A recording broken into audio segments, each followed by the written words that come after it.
Hi, Alex. Can you hear me? Yes, I can. Hi, Hi, Francesco. hi, welcome. Nice to see you again. It's been a long Yeah, time. you too. Yeah, How you doing? I'm good, thanks. How are you? Yeah, just about all right. Yeah, I suppose. Things are Yeah, getting. in the situation. Yeah. Yeah, absolutely. Have you been at home today? Have you been out already, like the last couple of Uh, weeks? yeah, I'm very far north in Norway at the moment. I'm visiting with my girlfriend. We're visiting her family who live up here. So Oh, really? Wow, amazing. yeah, so it's an amazing place to be. And especially at the moment with everything that's going on, it's Yeah, yeah nice to be somewhere that's very refreshing. far removed from it all. And, Yeah, yeah, so absolutely. it's yeah, it's really good to be here. Yeah, Well, well, thanks for coming online, and I hope the internet this side of the ocean works okay. yeah, Um, so let's start. Basically, I just wanted to ask you a few questions, if you're okay with that. yeah, sure. It's really informal.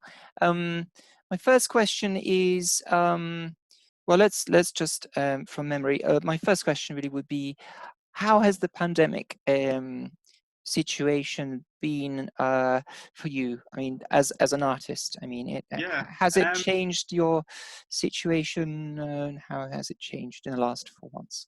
yeah. It's kind of been a mix of many different things, and um, in one way, there's in terms of the work I'm making and things like that. It's not changed it a great deal because a lot of what I'm working on at the moment anyway is just purely my own work, and it's not involving a great deal of collaboration with anybody else. Yeah, Um, and I'm able to work kind of wherever I can take my little setup of equipment really. So in that sense, it's not changed a great deal, but in other ways and kind of like other parts of my work, um, like another thing that kind of takes up a lot of my time is I play with a band called Mogwai that I yeah, play with out on tour with them, and obviously with live performances being cancelled pretty much across the board, that's obviously taken a big hit. And we've had a few gigs and stuff cancelled like that. So that side of things is obviously been yeah, impacted a lot and continues to be so for the foreseeable future. So yeah, so there's lots of things that are up in the air, but at the same time, it has given me a bit more space to focus on the work I'm making on my own right now, and so it's been kind of quite productive in that sense. But yeah, with the backdrop of so much chaos and uncertainty, so it's a really strange and mixed time yeah. for me personally. Yeah. So that's kind of how you've been coping, kind of trying to keep active. And what kind of things have you been? I mean, there's a personal side, isn't there, as well? It's all right to talk Yeah. about. It's not like an abstract art doesn't happen in a bubble, I suppose. No, not at all. But if you have projects, I mean, I've had a look at your. I couldn't quite get a feeling. So that's why it's curious to find out what kind of things you've been working on yourself. I mean, you've done a lot of Yeah. collaborations with other people. Is there anything that you're working on that hasn't been released or that will be? Yeah, there's kind of there's kind of two things I'm juggling at the moment. The first thing is I've got an album coming out, Okay, which is going to be my first album coming out in September, okay, and that was all finished before the lockdown and everything came in. But obviously now it's kind of getting like working with a label and releasing it and yeah, like getting artwork done and all these kinds of things. So that's kind of what's kind of coming up most immediately, and that'll be out in September. But I'm also working on what's probably going to be another album, I guess, after that of new stuff that I've been kind of started working on, kind of just before the lockdown happened, and it involves. I've been collecting loads and loads of samples, like really short samples of like instrumental material, and doing lots of kind of processing on it. And I'm basically working on kind of reassembling it by playing back all these kinds of samples in different physical spaces, Okay. and capturing them in different ways, and kind of reassembling all this material so it kind of has qualities of acoustic performance, but using with sounds that couldn't otherwise be generated acoustically. Okay. So that's kind of what I've been spending like the bulk of my time in terms of like making music, working on the last few months. And yeah, in a way, like this situation has been ideal for that specific project because it involves so much like editing of tiny little bits of material, and loads of like Yeah. coding and stuff. And here at the moment where I am in Norway, I've got access to kind of different bits of buildings and stuff like that I can go into and record. So Wow. yeah, I've been really lucky to be able to kind of really make use of the circumstances and where I am and everything. And Yeah. yeah, I'm very lucky in that respect, that I'm able to do that. And you know, I've been like lucky in that I've be able to get a bit of financial support from the government and all those kinds of things that Yeah. like have a real impact on how I'm able to not just survive but continue to Yeah. make stuff in this time and not have to worry too much, at least like in the immediate Yeah. time, about that side of things. So yeah, I've been very lucky in that respect to be able to have a situation where I can actually make the most of this. Yeah. Yeah, and that's been my way of kind of getting through it, I guess. So, did you feel that the process was quite supportive in terms of how easy was it to apply for HMRC or government, Yeah. as a musician support? I mean, for me, it was surprisingly easy, I would say. I didn't really expect it to be so straightforward. But that's mostly down to just like the kind of technicalities of I happen to do my accounts in a certain way, and therefore it ticks all the boxes Yeah. for their criteria. So it's very easy for me, but I'm also aware that for others who, probably work in a very similar way to me, and kind of, yeah, but based on like a little technicality in the accounts and finances and stuff like that, will miss out on all of that. Yeah. Yeah. True. So it's very, yeah, I'm very fortunate, but I'm also very aware of a lot of friends of mine who haven't been fortunate, and for Yeah. no reason other than just the kind of bureaucracy of it. So Yeah. Totally. yeah. Yeah. So because you've been able to continue, I guess you could say there's been continuity in your Yeah. in sort of trying to continue with producing an album. And so do you feel that I guess the next question, how will this impact we talked about how it's been, but Yeah. going forward, I mean, is there anything that you'll take from this that you'll do differently, or because the time will probably, the perception of time will change again, things will get busy Yeah. again. So is there anything that you'd like to keep, or that you think, oh, this way of working, actually I should try and keep this up, it's working for me? Yeah.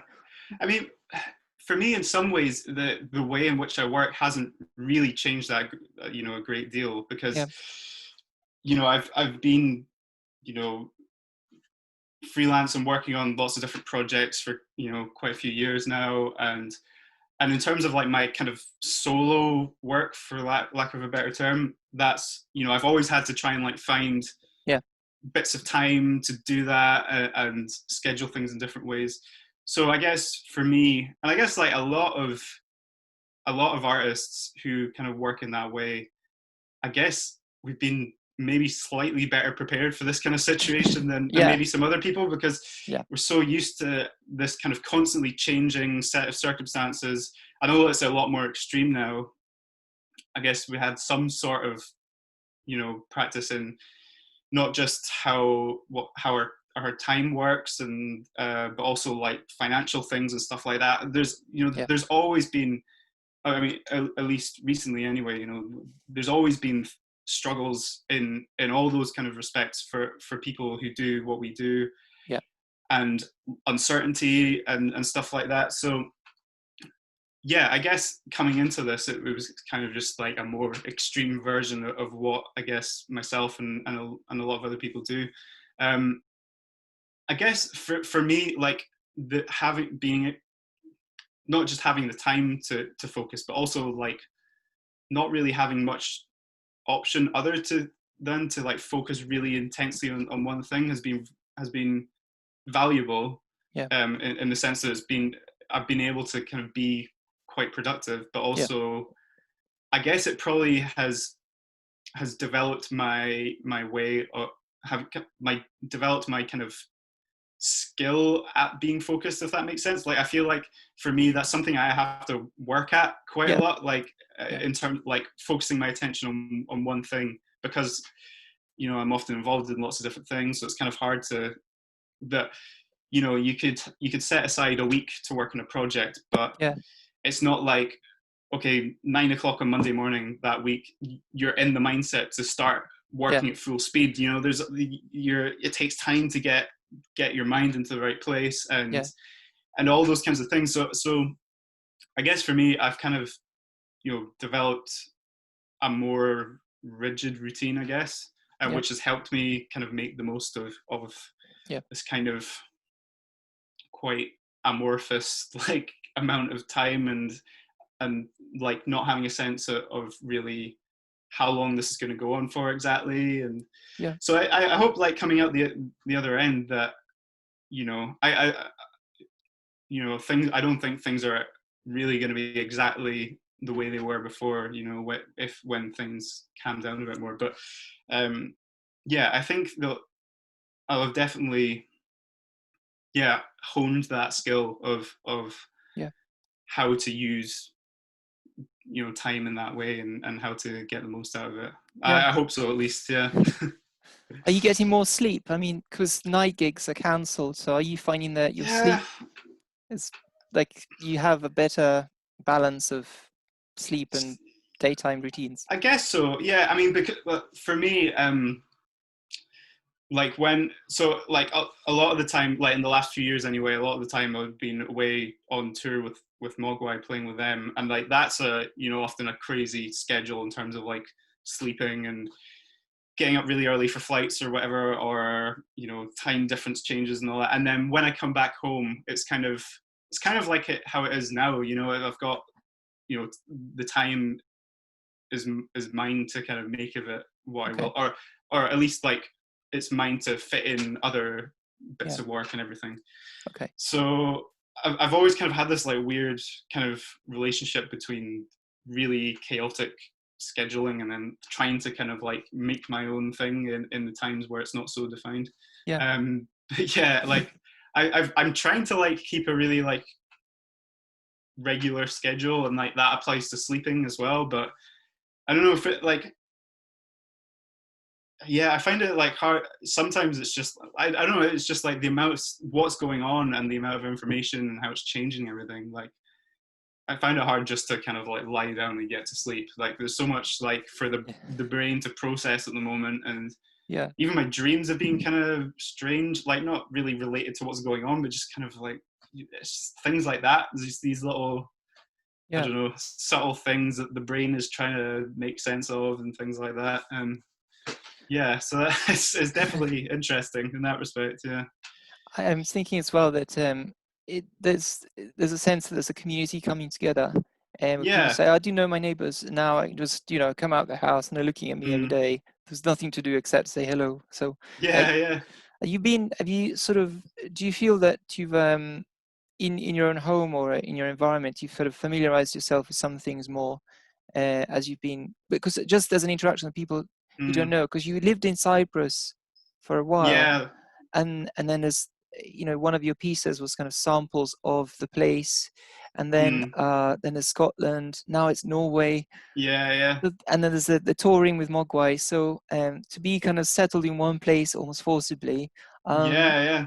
it's quite a stark contrast. So have you felt that you had an opportunity to get to know some things better, neighbors, or I don't know, the local area? Or Yeah, I guess. Well, I mean, me and my girlfriend we're in Oslo most of the time at the moment. okay, And yeah, so I mean, I've been there quite a lot before, but this is like, yeah, probably like the longest stretch of just being in one place, and especially there. So it's been great there, like getting to know the place in greater depth. It's like before I kind of like came over in March and we kind of decided, okay, we'll stay here until things become a bit clearer. Like I knew where kind of all the kind of everything was kind of generally where all the kind of main bits of where you need to go are. But yeah, I've just, been taking lots of walks, and like Oslo's great for that because it's obviously it's a kind of big city, but there's like the nature around it is really quickly accessible. Like you can walk for half an hour, then you're in a forest. wow, So like there's been like it's been a really great place during this time to not just like to like get to know it in a bit more depth, but also just kind of process things that are going on and take your mind off kind of like big city things. And because I guess and it's, now that we're out way up in the in the kind of Arctic Circle for a couple of weeks,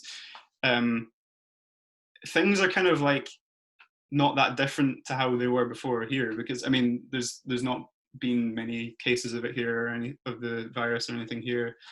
So things are kind of as they always were to an extent, I mean on the surface anyway, but in the big city it's kind of much more apparent. Like every time you go out there'll be something that will remind you of the situation that's going on, whether it's just seeing someone with a mask or signs up saying take care and certain things.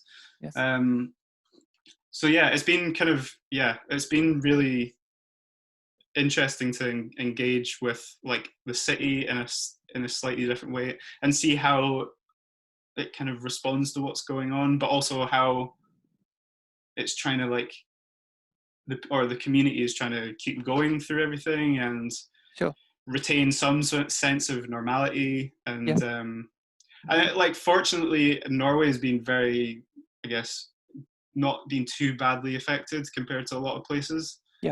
So things opened up quite a bit faster in or a bit sooner in Norway anyway than in a lot of places. And luckily it's been able to continue like that. So yeah, I mean I feel lucky to be here during this time because it's relatively safe, and it's not like total lockdown all the time, and you can still kind of try and go about life and have a sense of things still getting by somehow. Interesting. There's Scandinavian countries, especially Sweden, have had a different approach. I mean, less for lockdown and more like people just using their discretion as to whether to go out. But the rate, even by percentage, is not been it's been lower, but not actually. Well, the population is smaller, obviously, in Sweden. Or was Norway the same? That they said to people, "This is happening. You can go out if you want." No, Norway was quite a bit stricter. Right. Especially in the beginning. Kind of when everything locked down, which is kind of mid-March, I guess. It was kind of a couple of weeks, I think, before kind of the UK started doing a similar thing. Okay. Like everything kind of shut down really quick, kind of like, but also they kind of closed down the borders to people coming in, kind of just after I came. And we're really strict in that respect, but I guess because they were so quick to act, things were able to open up a bit quicker. But it's only been the last week that was when they kind of opened up the borders to people from certain European countries to come back in. But Sweden, or like the border to Sweden is still closed because of the situation there. Right. So that's an interesting situation, like politically and everything is like, Yeah. because like so many people might, you know, live on one side of the border and work Yeah. Yeah. on the other side, or go to the shops and the other. So there's all sorts of, you know, Sure. things and that. So it's Sure. kind of interesting to see the differences, even though Norway and Sweden and Finland, I guess, are normally so kind of closely connected. And Yeah.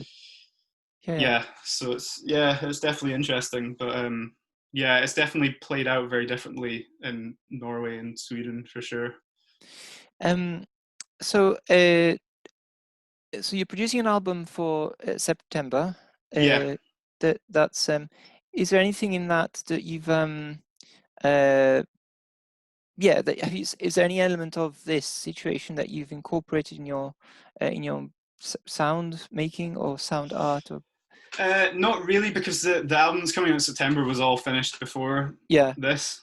and the one that you're working on, like, Yeah, the thing I'm working on now, yes, for that'll, you know, come out at some point later. Yeah, that is I mean, I don't know. It's hard to say. It's not been like there's been any specific like yeah, reference to what's going on in the music, or kind of conceptual things that are explicitly tied to the situation. But like the circumstances have shaped it for sure, in terms of like how I work on it. And I mean, I had the idea for this before all this happened, and I kind of started working on it before all this happened. But yeah, certainly, it's, you know, how I've been working on it has been defined by how yeah, the kind of restrictions on everything are. And I mean, it's hard to say what I would have done differently so far if this hadn't yeah, happened. But it's definitely, just in terms of, I guess I've had more time to to really like go into detail with stuff. yeah. And like there's been lots of Max MSP stuff I've been doing, and like, I mean, I've done Okay, stuff like that before, but it's been like I've been able to dive much deeper into that, and okay, fine tune a lot of maybe things I would been doing before, or kind of things I've been using before, but really kind of, yeah, yeah, finally tune lots of like different things that I use to make my work. And then here with the kind of like what I'm doing now with the recording of all this material and the spaces and all that, that's kind of, I mean, the choice of kind of where I'm recording things is kind of just like, it's not really because those specific places have something yeah, about them that I want in the music, but it's just kind of circumstance. It's like, yes, well, I have this to use, so yes, yeah, I'm absolutely, gonna, and it fits with what I want to do. So yeah. that's where it's kind of gonna situate itself. Um, Yeah. can I just ask you, but do you think there's some specificity to places? Because I mean, I was listening to your SoundCloud stuff, and I remember with June for sonADA, we did a kind of slow walk across Aberdeen, and it was Mm, it's quite difficult to, you know, to pinpoint a place by its sound. Obviously, everybody knows that, right? Unless you hear yeah. human voices and dialects and languages. But if you hear a seagull here or you hear it in Norway, it's the same species or subspecies. It'll be the Yeah. same Yeah. sound. So how, without providing context, is sound specific to a place, or can it be, you know, just a reason to start a piece, to record a sound in a place and then give it a context? Is sound universal in that way, or do you think it can be contextualized to a place? Yeah. I mean, I guess with what we're talking about in terms of specific sounds, and I guess that the act of recording specific sounds, there's always like a subjective element to it, whether it's on the end of the person who's capturing a certain sound, or the person who's listening to it. And that's kind of something I'm always aware of, especially when I'm working with more kind of like field recording sort of things. Um, I try to think about, well, what, you know, what's the reason I want to capture the sound. And often it's not really about, or not, it's not exclusively about the physical, like, sonic properties of the sound. There's always a context to it in terms of how I, as an artist, is engaging with it. So then, like, either during the act of recording or after it, when you might be, working with it in some way, the question I always kind of ask myself as an artist is, so, okay, how am I going to communicate my subjective kind of experience of this to a listener?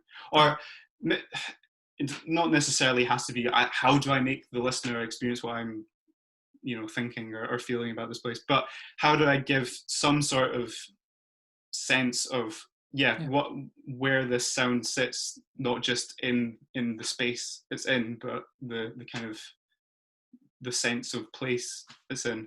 And I guess, like, earlier on, like I guess when I was a student, I'd often have, like, I'd write a lot of text that would, like, accompany pieces, and that was, like, a really important part of the work to me.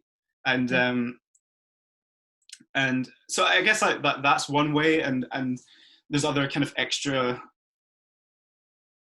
musical or extra sonic things you can do to kind of, and I guess it doesn't have to be even just an image, even if it was just a photograph of where that is, provides some sort of context.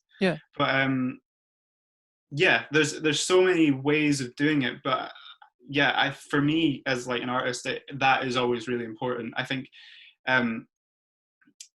for me, it's not usually enough just to capture the sound. I mean, for me, sometimes it is enough just to capture the sound because of how it sounds, and all of that. There's obviously value to that on its own. But in terms of, I mean, I have so many recordings of stuff that would never make it into a piece. It's like, because I know, like, there's no. I don't really have much to say with that. Like, it exists as its thing, and I can appreciate it like that. But it's not the same as what I would do with other kind of material that I would present to other people. So I was wondering as well, because you've done a lot of collaborative work, and let's talk about that. And on the website, Mogwai is obviously one of them, and there's a lot of other stuff. So I'm wondering how that's changed, whether you've been keeping in touch with everybody, or if everybody's sort of a bit just waiting for this to pass to kind of start again. How's that been, the kind of collaboration with other people side? Yeah, I mean, well, like, with Mogwai, it's kind of a bit of a different situation, because I just play live with them, so I don't, like, write any of the stuff with them or records. But but I mean, like, in that sense, like, there's not just the musicians in the band, there's the crew who work on the shows with us and everything, and absolutely, we're all, like, a pretty tight unit, and so, we all keep in touch, and but that, I mean, that's kind of just out of, we're all friends, and it's great to keep in touch through all that. And I guess that's true of a lot of kind of collaborative relationships. They're friendships as well as just purely creative partnerships. So we definitely keep in touch with people and see how it's going on. And I get there's kind of two sides to that. I guess there's, like, just the human level of being in contact with others in a difficult time, but then there's also the kind of more professional, or not professional, but, like, economic and logistic side of things, just to check in on people, and, like, so how are people managing this, and how do we plan for doing things in the future, and all those kinds of things. And there is a lot of that going on, and at different kind of levels of the industry, for lack of a better word, people are having conversations about how to move forward. And that's something I pay attention to, and there's kind of different resources out there that are good for that. And But yeah, it's nice just keeping in touch with everybody, and especially people we normally spend a lot of time working together, and now we're not. so Yeah, yeah. so it's yeah, it's definitely been nice to keep in touch, and Okay. yeah, for now anyway. Yeah. So I guess going back to Scotland, I mean, the situation is what it is. Mm. Do you expect that there'll be enough kind of work and stuff? Festivals have been cancelled, things like that have happened. So do you feel that there's enough work for musicians at the moment, or that you'll have to find, I don't know, teach more or do something Yeah. different, sort of? Yeah, Yeah, I mean, it's kind of an interesting question, because I think it's that question is kind of always there for a yeah, lot of artists, yeah, like yeah, yeah, um if not in the short term, like at least in the medium term, like, and especially for somebody working freelance as opposed to yeah, somebody who might have a like academic job, or yeah, work for a specific company.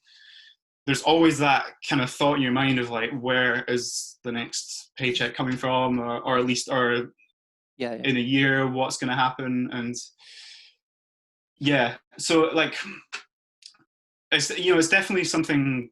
Yeah, so it's always something I'm thinking about. And but I guess for me, yeah, like next year is kind of, I mean, I'm very lucky, like with just the circumstances I've been in, like the support from the government, and just being lucky, and like I've finished up a few different projects which yeah, were paying me like when all this started. And that means like in right now I'm okay, and can get by. But yeah, it's kind of like next year when I think, because like next year has been kind of you know talked about as like when everything is going to start again. But yeah, there's no certainty to that really.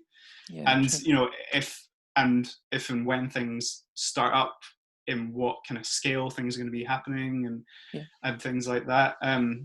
So that's kind of really where I'm thinking about, in terms of when those kind of questions are going to need to be yeah, asked. And for like, just for example, with what I do with Mogwai, which operates in a kind of different world to what I do in my solo stuff, or what you and what you do with the festival and everything.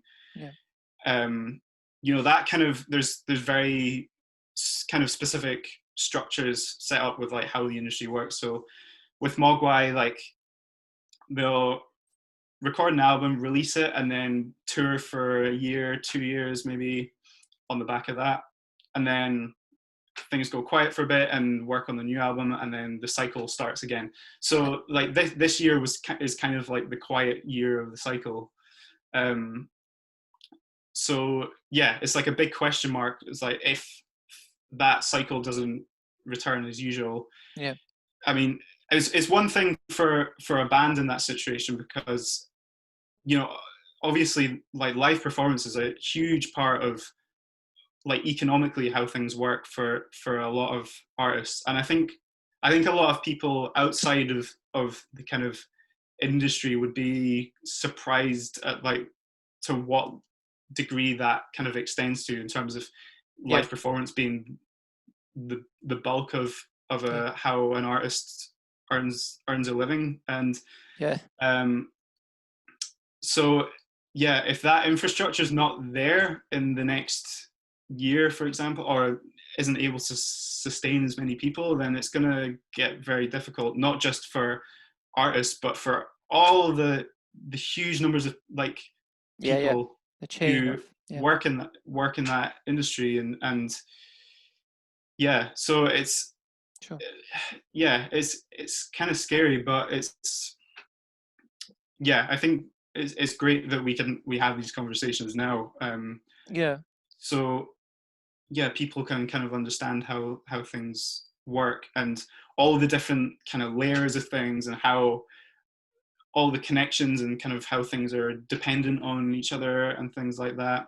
yeah, Um, so I think, yeah, like next year is going to be a big kind of question mark, not just for individual people, but for the whole kind of ecosystem of how it works, I think.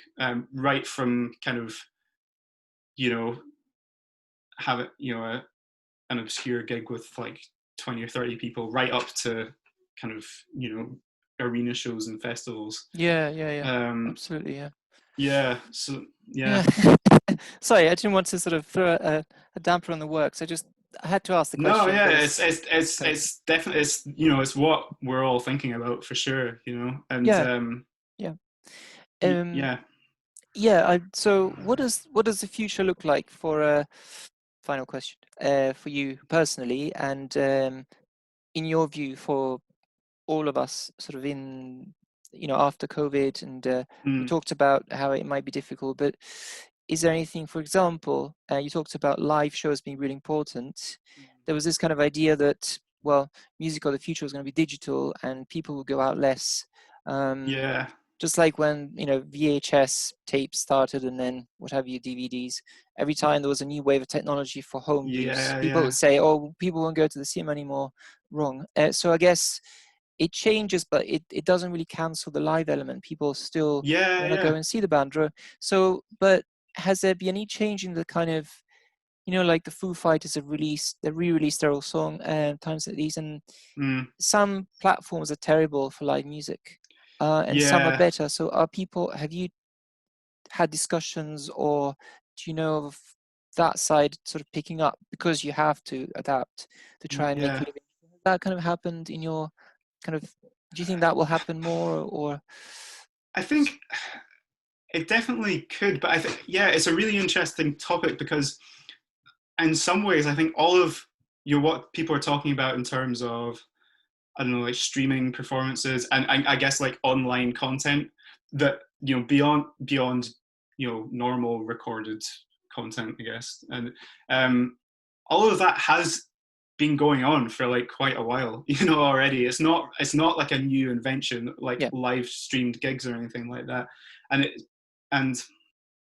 I've like, personally, like I don't think I've really watched any like live streamed event things during this time, mainly because there's so much like really good stuff already available, like that have been like really well filmed, like and different kind of websites or platforms that have been doing that a while and do it really well. So there's like been loads of stuff to kind of dig through, and I've been enjoying doing that. But it's like it's a good question, like how it's going to change things, and because, you know, it's like the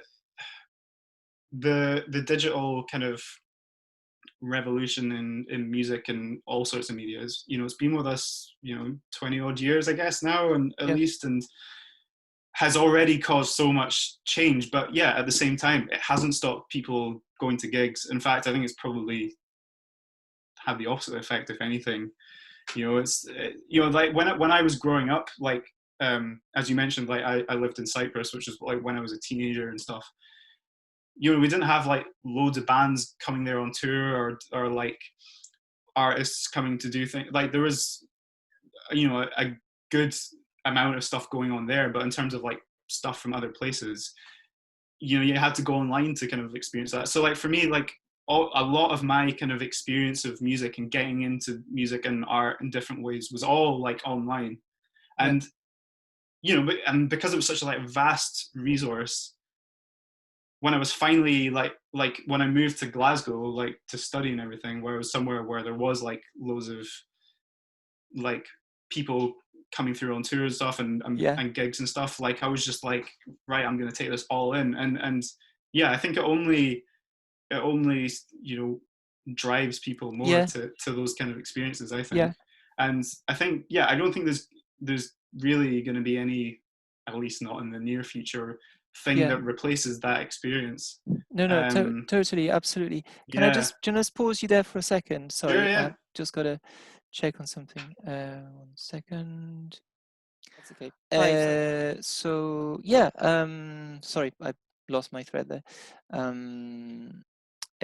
Actually, well, you were speaking and I interrupted you. Sorry about that. No, it's all right. I can't see you anymore, actually. No, Just sorry, I just need to get myself all back on. right.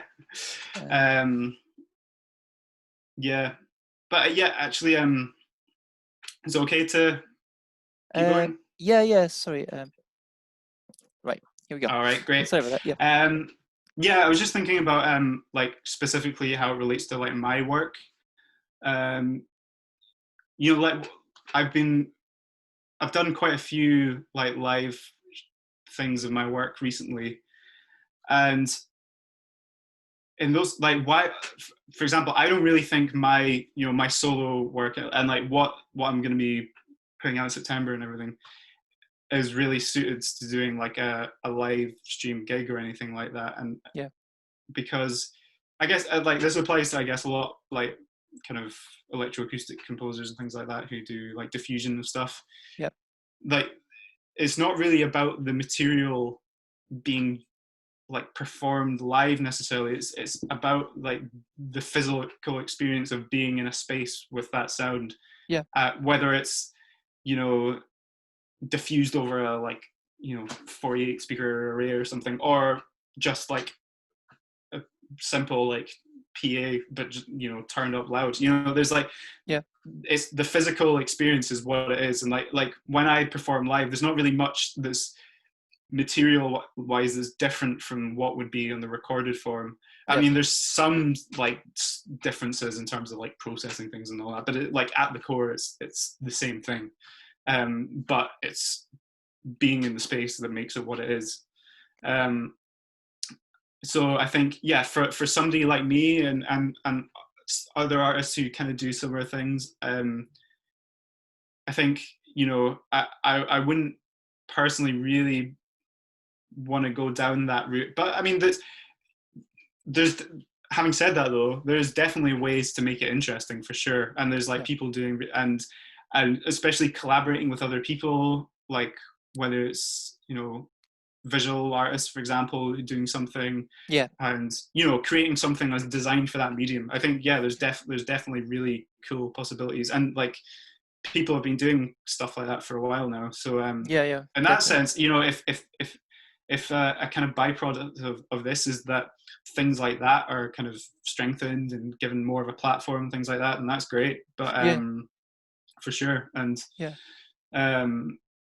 yeah, but I think, yeah, nothing can replace the live experience in that way. But, you know, in the meantime, there's definitely other interesting things to explore. But yeah, I don't think it's gonna. Yeah. It can't replace it. It can only add to it, I think. Yeah.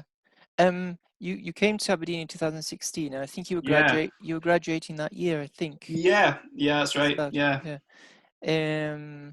So have you done any other gigs kind of like that where you've played your stuff, your own work, live?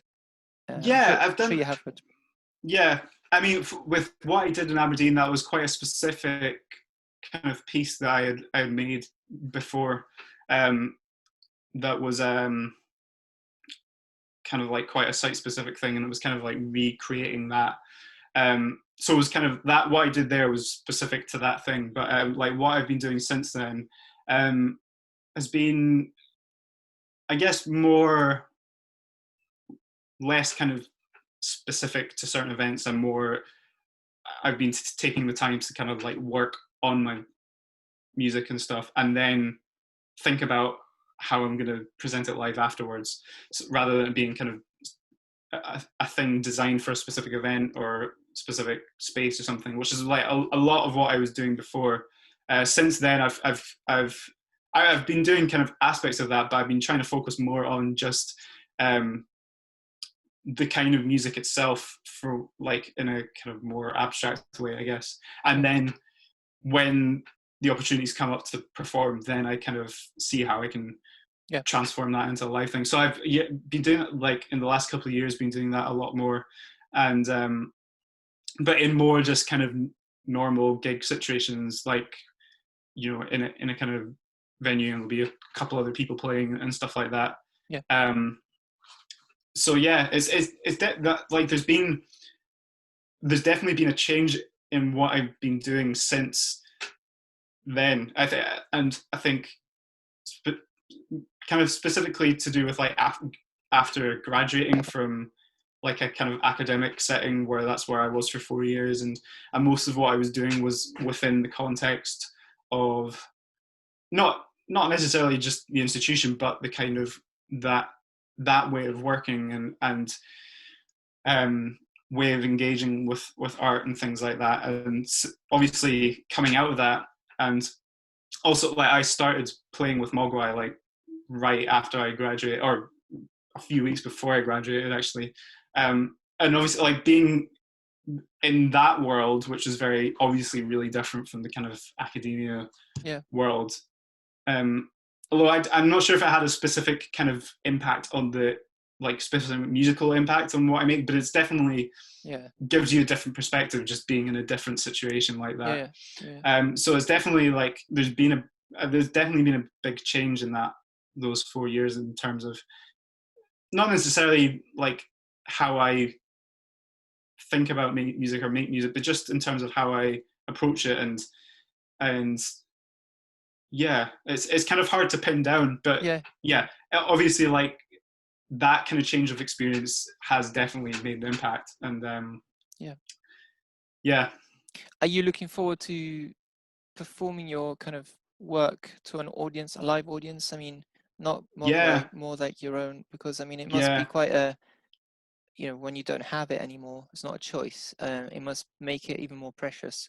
Definitely. And it was definitely something I was thinking about, especially around the time of it coming out in September and things like that. And I'd actually like right before the lockdown, I played a gig in Leeds actually at a festival. Oh, that's right. It was in March. It was the last. Yeah. It was like that's right. Yeah, it was Sounds Like This festival. I think Leeds College of Music had something to do with it. It was great, and it was kind of the first time I'd played like what's going to be on this album kind of in full. And yeah, it was a really great experience, kind of bringing that to life for the first time. But yeah, like a couple of days after that, everything stopped. So it was it kind of put the brakes on that quite a bit. But I'm definitely looking forward to getting out and playing for sure. Like whenever that's possible. And yeah, especially with this kind of new material, I definitely like that taste of playing it live, especially after, you know, I've been working on it for like a year or something, just in my own place, and you know, then getting it out like that was just really good, and it also it felt like it worked really well in a kind of live setting. So yeah, definitely looking forward to doing it again for sure. Where can we find your new the September release? Where is that going to be? It'll be on my Bandcamp probably. I mean, it's being put out through a label, so there'll be it'll be on streaming services and all that, so, and there'll be a CD release. But yeah, if you check my website probably, which is mackayalex.com. I mean, it'll all be there when it's kind of announced and when it comes out. Great stuff. Well, all the best of luck with that. Thank you so much for today. Thanks for having me. No, it's been great to chat for sure. Thanks. Yeah, same here. I've recorded this, so I'll put it up on our channel, and then you can have a look at it later for your own pleasure. Brilliant. Take care, Alex. All the best. Okay, thanks, Francesco. See you. Take care. Bye.